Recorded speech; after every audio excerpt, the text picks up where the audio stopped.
Please raise your hand if you would be for supporting a ban on corporate PAC donations to the Democratic National Committee.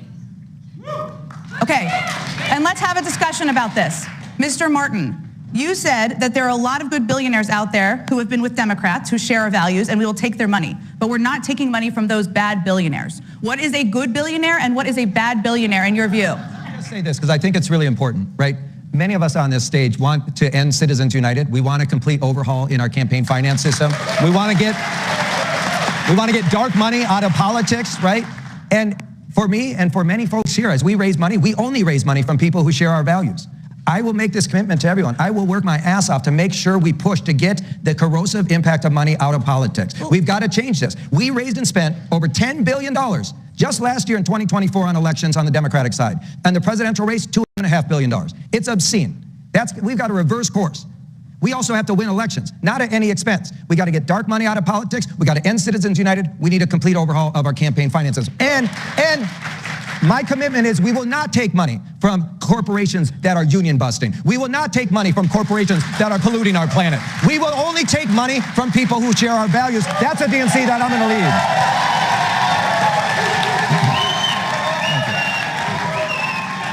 Let me ask you, see that there's support for that in the room, Mr. Martin. Let me ask you a follow-up question, because clearly there's a lot of passion on the climate crisis. I think that's a concern everybody on this stage shares. Will you take any money from oil and gas companies? No, and look. Is there anyone on this stage who would take money from oil and gas companies? Let me just ask this. Is there anybody on the stage who would take money from oil and gas companies as the DNC chair? Okay, just to answer some of your questions that I know are of concern, which we wanted to get to and we told you we would get to. Okay, let me ask you, Mr. Wickler, you didn't raise your hand either. I just read a statement that Mr. Martin made. What were you thinking? You've raised a lot of money for the Wisconsin Democratic Party when you heard him say that. And do you agree with his assessment? Do you have any differences on how you would approach fundraising? We're in a moment when our country is spinning out into oligarchy. The richest people in the world are part of the Trump administration trying to shred the way our government works, hand off chunks to the ultra wealthy and rig our system against everyone else.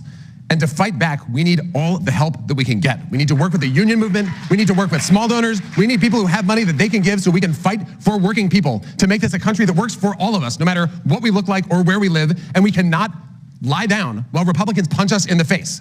This is a fight. And this is a fight that in Wisconsin, it's taken record fundraising for us to fight back against some of the biggest Republican donors in America, who poured $29 million into a super PAC in order to defeat Mandela Barnes. He lost by 1 percentage point. Now look, we totally agree. We need to end Citizens United. We need to get dark money out of politics. We need fundamental campaign finance reform.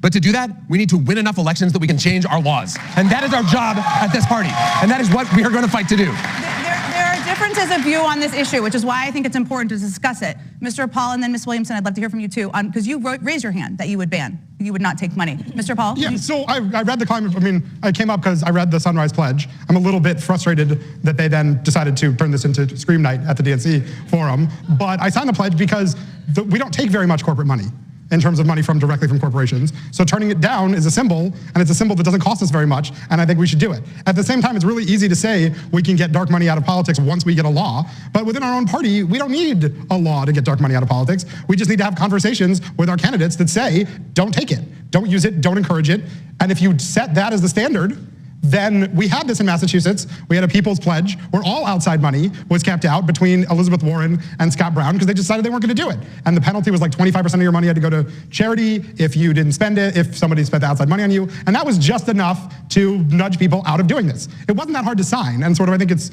I don't know what the rhetorical tell is behind the other candidates being unwilling to do this, but it's not a large amount of money. It sends a good message. I was happy to sign, much happier than before, again, they hijacked the whole evening.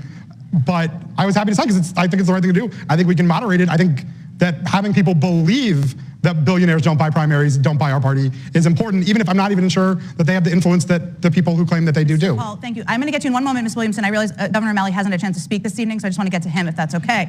Okay. Let me move on. The reason, and certainly you can answer the corporate question or the one I'm about to ask. I'm going to give you a choice here since we're making the rules.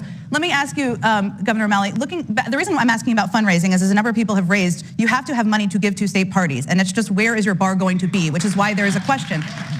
And then it's a question of how resources are spent. So looking back at the 2024 election, Democrats spent $175 million in TV ads on abortion in the 2024 election. It's an issue I think everybody on the stage cares about, but I want to know from you, was that the right use of resources?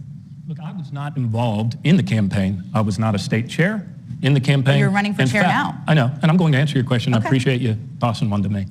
In my defense, I tried. You were interrupted. Thank you, thank you. Yeah, it's a challenging night. Yeah, so I was hatched at the time. I was at the Social Security Administration. President Biden asked me to pull it out of a customer service nosedive, and thanks to the courageous men and women there, we did in pretty short order. The question that you were asking about the allocation, should we have run this ad, that ad? In my opinion, as a very interested American focused on this election, I believe, and this is from conversations with so many of you that were on the front lines in the campaign, that the hardest working people in our economy, the ones that are struggling to get by, the ones that, work at McDonald's and are on Medicaid, they felt like we did not speak to their concerns. And now we are paying the price. You saw the poll today that had our party's ratings in the polls like lower than it's ever been. We need to restore our brand. A piece of that is the integrity of whether or not we fight for people. I'm the only candidate, I do believe so far, two of us. I've revealed the donations to my campaign, made it public. There's a lot of money. There's a lot of money floating around this campaign, and there was a lot of money that Governor told Joe O'Malley, Biden we're he at needed time to here, step aside. but I just want to go back to just my original question there, which is, do you think that money was correctly spent on abortion protection ads during the campaign? Look, Dan, I respect your ability to ask me that question. To the people that objected that were standing up with regard to climate change, I was the first candidate for president in either party that put forward a proposal to get to 100% renewable energy by 2050. And I Mr. O'Malley, thank you for your time. I appreciate it. I'm going to ask Marianne Williamson if she would like to answer that question. At this point, is this about the money? Please state the question as you see it now. I gave you the choice, so let me give you that choice again. Why would you support banning corporate PAC money? Or do you think the $175 million spent on abortion rights ads was the right use of resources? Governor O'Malley just talked about the fact that the Democratic brand is basically in the toilet. And if I'm your chair, I'm going to be very honest. And if we're going to be very honest, we have to look in the mirror, and we have to stop some of our hypocrisy. And one of our issues of hypocrisy is about money. We have to recognize that people see us as hypocrites. No, Reid Hoffman is not a good billionaire who supports the working class. This man has been trying to get rid of Lena Khan from the beginning, and we know other things that he's done. But also, let's remember this. Hillary Clinton had more money than Donald Trump did. And we all know about the absurd expenditures of the Harris campaign. When the Democratic Party started taking corporate money in the 70s, that's when our moral authority began to leak out of the bottom of the boat. Bernie Sanders has proven that you can do this on small donations. When we become the people's party again, when we align our own ethics with what we say we believe in, when people can see that we are there talking about things like universal health care that a majority of Republicans as well as Democrats want, when we are there talking about tuition-free college and tech school, when we are talking about the $50 trillion transfer of wealth over the last 50 years, the fact that our system is rigged in the favor of a few so that they can get rich at the expense of everybody else. We won't even have to be begging from billionaires. So many people will be throwing their lunch money. They'll be throwing everything they possibly can, including a few good billionaires. We're at time.